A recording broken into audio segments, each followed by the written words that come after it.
Just think about it.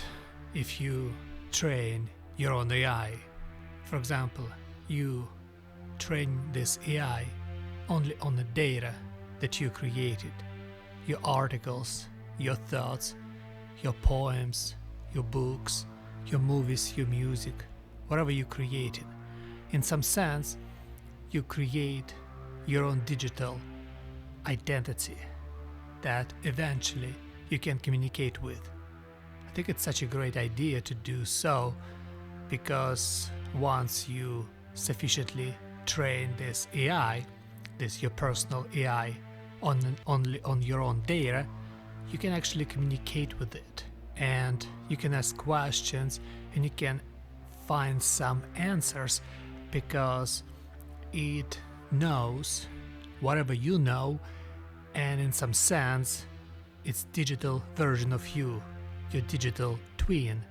It's kind of cool, and it can create simulations for you. For example, you want to make a decision, you know if you should do this or you should do that, and this digital twin, your digital twin can create a simulation where it would predict you what possible outcome of any decision you make. And also you can feed to this digital twin of yours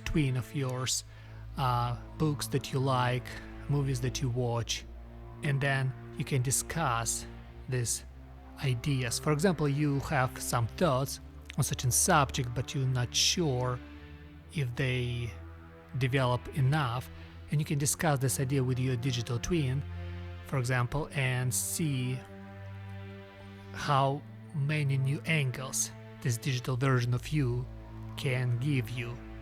I think it's interesting because eventually, I don't know if we can develop, like, if emergence of mind in AI depends on the amount of data we feed to AI.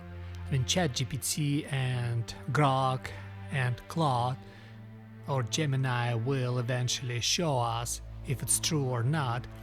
But for now, we can create our own personal AI and train those AI on our own personal data. And it's kind of cool if I can communicate with myself, for example, and see what this digital version of myself would make out of my own thoughts, of my own articles, of my own books, of my own movies, of my own music that I created throughout years, and what kind of angles it would show me, and what kind ideas it would introduce to me, maybe from a new perspective. That's fascinate me, and I try. It's kind of strange, and maybe the future is about many personal AIs that represent us online, like our digital versions that would work for us, for example. Because if the whole economy would emerge into the internet, then the next step is create your digital version of yourself, like AI version of yourself that represent your thoughts, upload this version online and let it try to make it into the online world, and we'll see how much benefits it would bring you.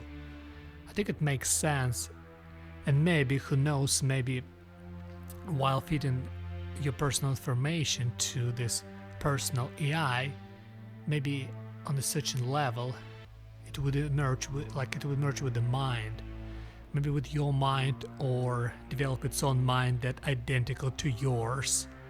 You never know, because we're still kinda in the darkness about mind and its emergence. Maybe the super AIs like Grok or ChatGPT or Claude or Gemini will become self-aware just because of the amount of data those corporations feed them. But maybe not. Maybe the mind, maybe self-awareness is not about amount of data, maybe it's about something else.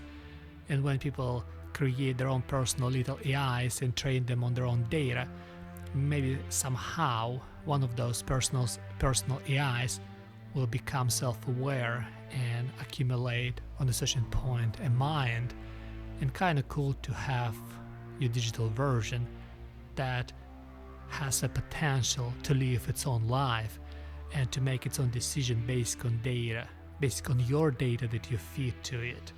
I'm quite curious about it, and we'll see if future will show us, and when AGI will emerge and will happen, it's going to be another interesting thing to see